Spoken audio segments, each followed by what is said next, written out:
नमस्कार, मैं रवीश कुमार। आप देख रहे हैं बजट पर त्वरित टिप्पणी।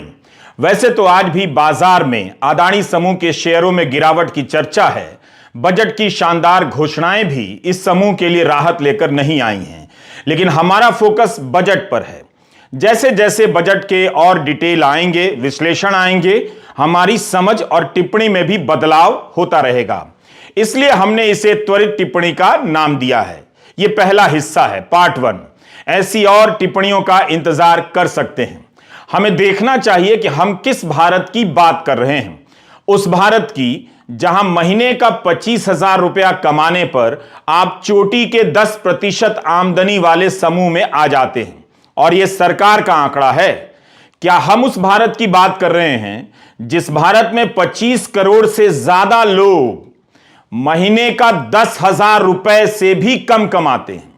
उस भारत में कितने लोगों की आमदनी सालाना 7 लाख रुपए की है? कितने लोगों की आय 5 लाख रुपए सालाना है? अगर यह आंकड़ा होता, सरकार बताती, बजट में बताती, तो हम और भी बेहतर तरीके से जान पाते कि यह छूट कितने बड़े वर्ग को लाभ पहुंचाने जा रही है, कितने बड़े तबके को इस छूट से राहत मिलेगी। खासकर तब जब वह ब्याज दर बढ़ने के कारण ईएमआई के बोझ से दबने लगा है। हम मानकर चलते हैं कि 9 से 12 लाख कमाने वालों में ज्यादातर युवा भी होंगे, जिन्हें इस बजट में एक नया नाम मिला है, अमृत पीढ़ी। आप जानते हैं कि भारत में सरकारी तौर पर अमृत काल चल रहा है, और आपके घरों में जो बेरोजगार युवा हैं वे भी अमृत पीढ़ी कहलाएंगे। उन्हें अब बेरोजगार मत कहिए, अमृत पीढ़ी कहिए। काम भले ना मिला हो, मगर नाम मिल गया है।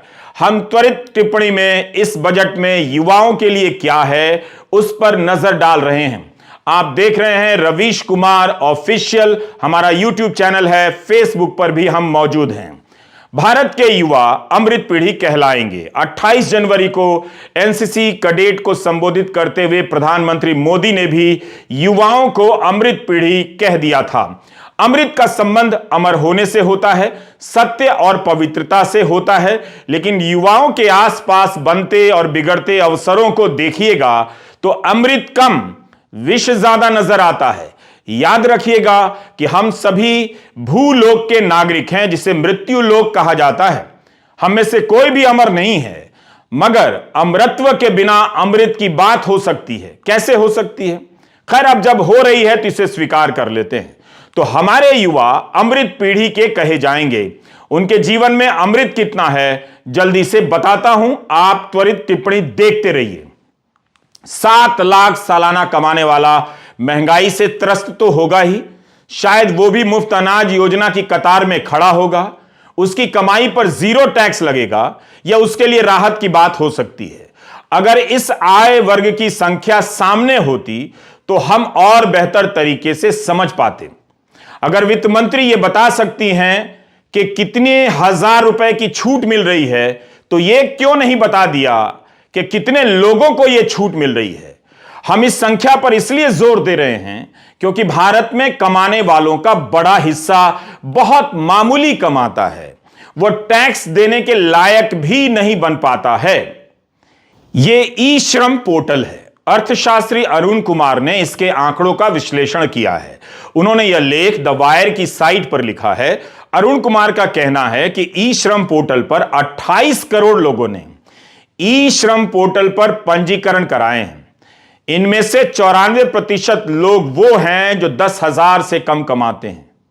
मानकर चला जाता है कि ये सभी असंगठित क्षेत्र से जुड़े होंगे, तो आप इस क्षेत्र की हालत का अंदाजा लगा सकते हैं, जहां 26 करोड़ से ज्यादा लोग 10,000 रुपए से कम प्रति माह कमाते हैं। अरुण कुमार के अनुसार 28 करोड़ का 94% 26 करोड़ से अधिक होता है। अरुण कुमार ने लिखा है कि विश्व बैंक के अनुसार 13,000 रुपए प्रति माह कमाने वाला गरीब होता है, लेकिन यहां तो 10,000 की नौकरी भी नहीं मिल रही है, कम कमा रहे हैं। जिस देश के असंगठित क्षेत्र के 26 करोड़ लोग 10,000 रुपए प्रति माह से कम कमाते हैं, हम जानना चाहते हैं कि उस देश में बजट की इन घोषणाओं में ताली बजाने वाले कौन हैं? ये आंकड़े बताते हैं कि भारत के आम जन की आर्थिक स्थिति क्या है। क्या आप इस सच्चाई से नजर हटा सकते हैं? क्या इतना कम कमाने वाले देश के युवा भी बजट की घोषणाओं के बाद ताली बजा रहे होंगे? बता दीजिए। उम्मीद है पिछले साल मई की यह खबर आपको याद होगी। तब periodic labour force survey PLFS का आंकड़ा आया था।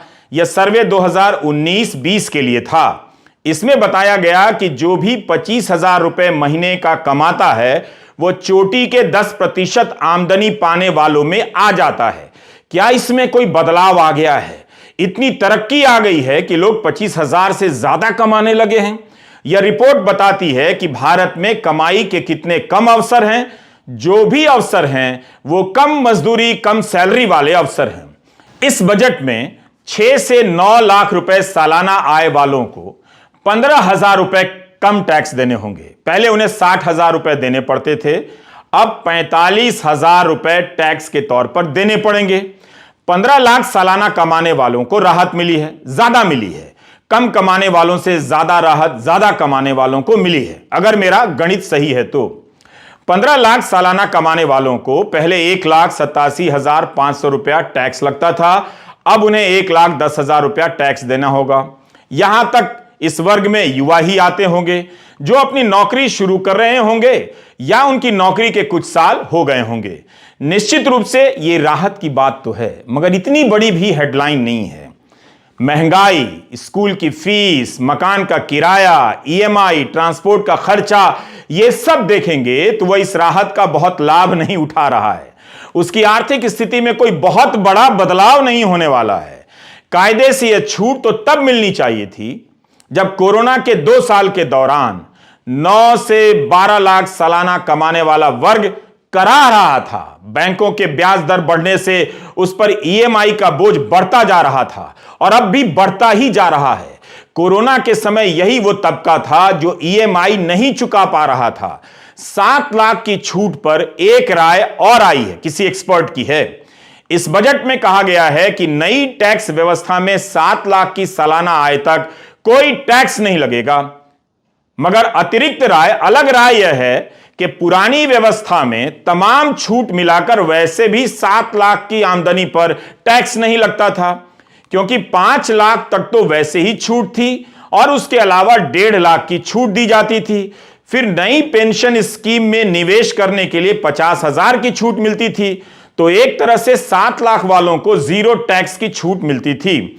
तो क्या इस ऐलान के जरिए आंकड़ों की बाजीगरी की गई है? इसे आप भी अपने स्तर पर चेक कर लीजिएगा, ठीक से देख लीजिएगा।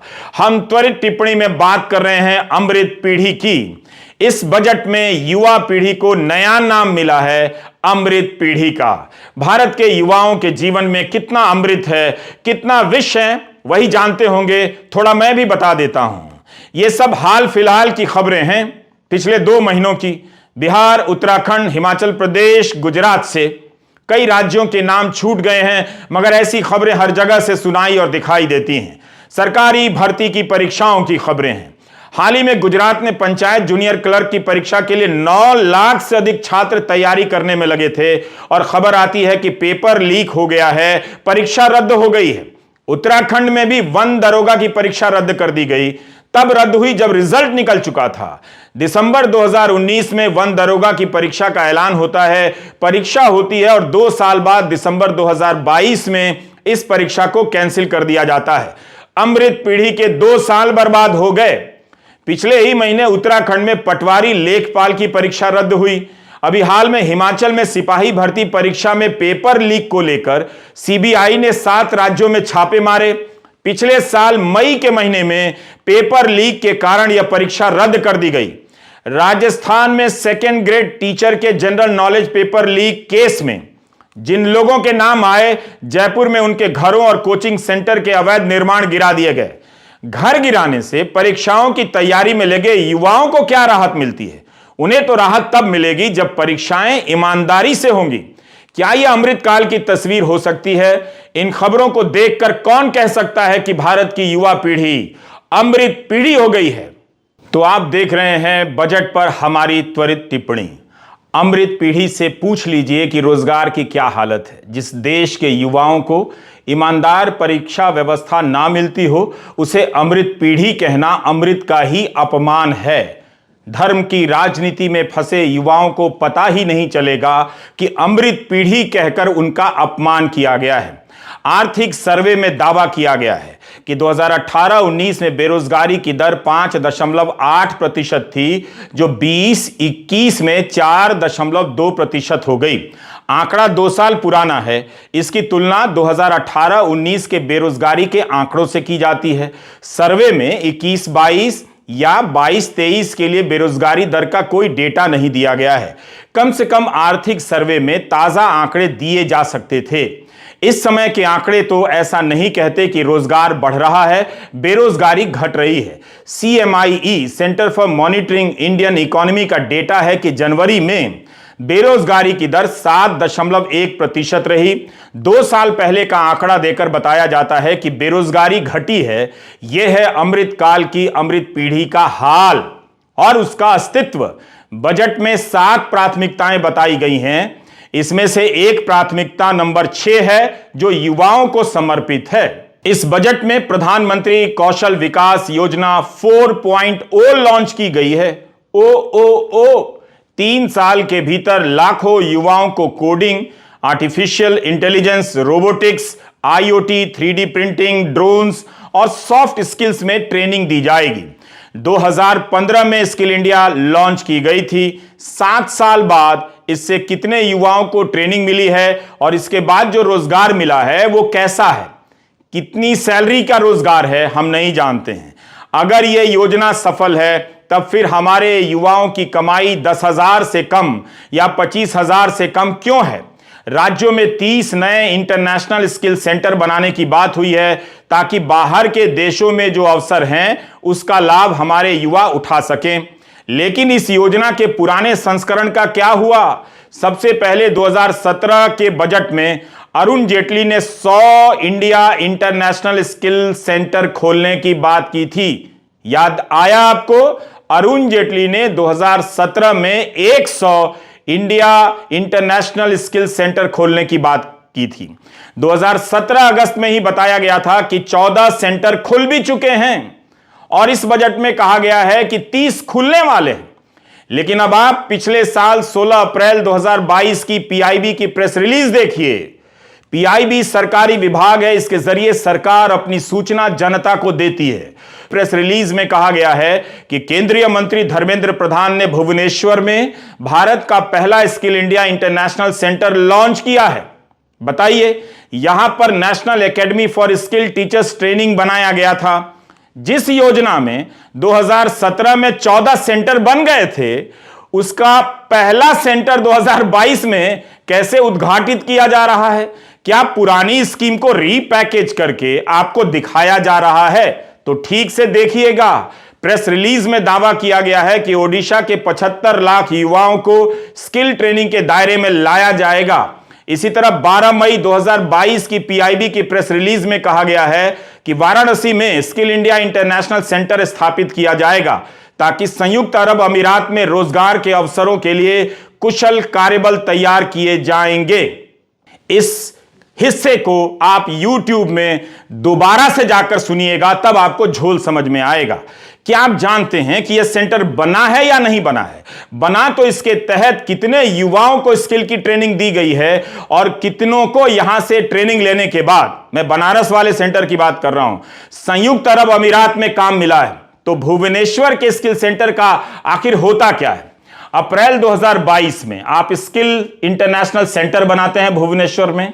अब 19 दिसंबर 2022 को भाजपा की भुवनेश्वर से सांसद अपराजिता सारंगी के सवाल के जवाब में केंद्रीय मंत्री राजीव चंद्रशेखर का लोकसभा में जवाब देखिए। उनके सवाल के जवाब में, अपराजिता सारंगी के सवाल के जवाब में मंत्री का जवाब देखिए।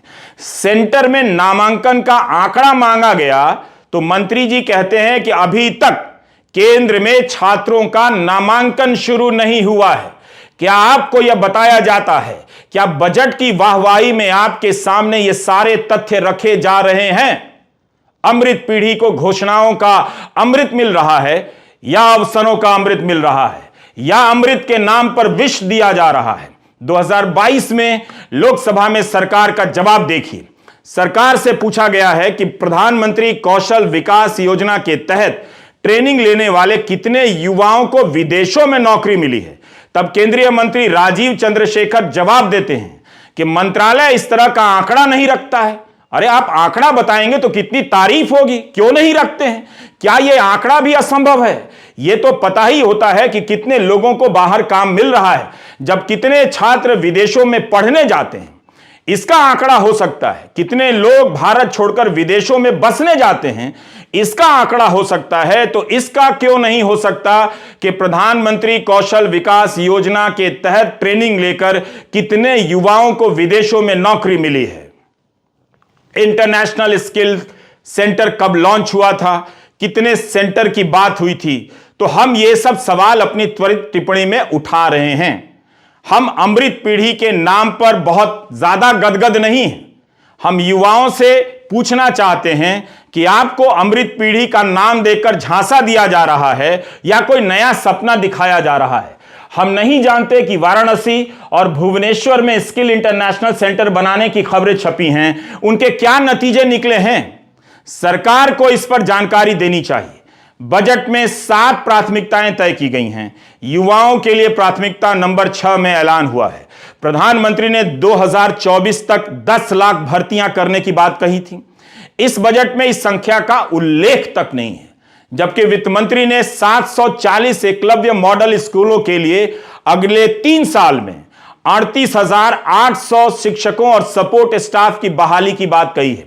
तो अन्य विभागों में भी बहाली की बात इस बजट में कही जा सकती थी। रोजगार कितने लोगों को मिलेगा, इसकी संख्या दी जा सकती थी। अब हम आते हैं स्टाइपेंड वाली बात पर। इसकी संख्या बताई गई है ताकि अमृत पीढ़ी को इसका सपना दिखाया जा सके। यही हम कह रहे हैं कि अमृत पीढ़ी के नाम पर युवाओं को झांसा दिया जा रहा है या कोई नया सपना दिखाया जा रहा है। कुछ मिल नहीं रहा है तो स्टाइपेंड मिल रहा है, ऐसा कुछ सपना है क्या? वित्त मंत्री ने कहा है कि अगले 3 साल में 47 लाख युवाओं को स्टाइपेंड यानी भत्ता दिया जाएगा। यह पैसा इन्हें अलग अलग कौशल ट्रेनिंग के दौरान दिया जाएगा। अब आप इस प्रेस रिलीज को ध्यान से देखिए। यह पिछले साल जुलाई की है, भारत सरकार के पत्र सूचना कार्यालय की है। हम पीआईबी की प्रेस रिलीज से बता रहे हैं जो 2016 और 2017 में दी गई है। पीआईबी की रिलीज में बताया गया है कि अगस्त 2016 में स्टाइपेंड देने की योजना शुरू हुई थी, लॉन्च हुई थी। 2020 तक 50 लाख युवाओं को इस स्कीम के तहत लाने की घोषणा हुई थी। 50 लाख, मगर जुलाई 2022 तक यानी 6 साल में 13.4 लाख युवाओं को स्टाइपेंड दिए गए हैं। 6 साल में आप 13.4 लाख युवाओं को स्टाइपेंड देते हैं, 50 लाख युवाओं को इस स्कीम के तहत स्टाइपेंड नहीं दे पाते हैं और अब दावा करते हैं और तालियां बजती हैं कि अगले 3 साल में 47 लाख युवाओं को स्टाइपेंड दिया जाएगा।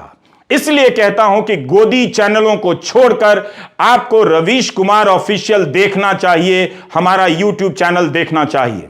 इतनी मेहनत कोई नहीं करेगा, यह सच्चाई आपके सामने नहीं रखी जाएगी।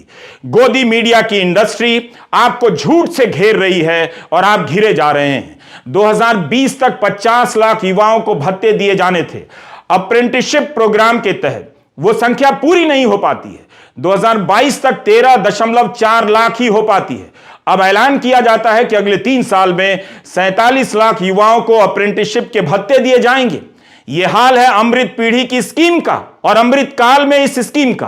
क्या मोदी सरकार 2024 के चुनाव में युवाओं के बीच रोजगार के आंकड़े की जगह स्टाइपेंड यानी भत्ता देने के आंकड़ों को लेकर जाना चाहती है? जिन्हें रोजगार चाहिए उन्हें ट्रेनिंग और भत्ते के नाम पर टहलाया जा रहा है। कौन नहीं जानता है कि इस देश में नौकरी की हालत खराब है। ज्यादातर नौकरियां कम पैसे की हैं, सरकारी भर्तियां कम होती जा रही हैं। क्या इस वजह से स्टाइपेंड का फॉर्मूला निकाला गया है?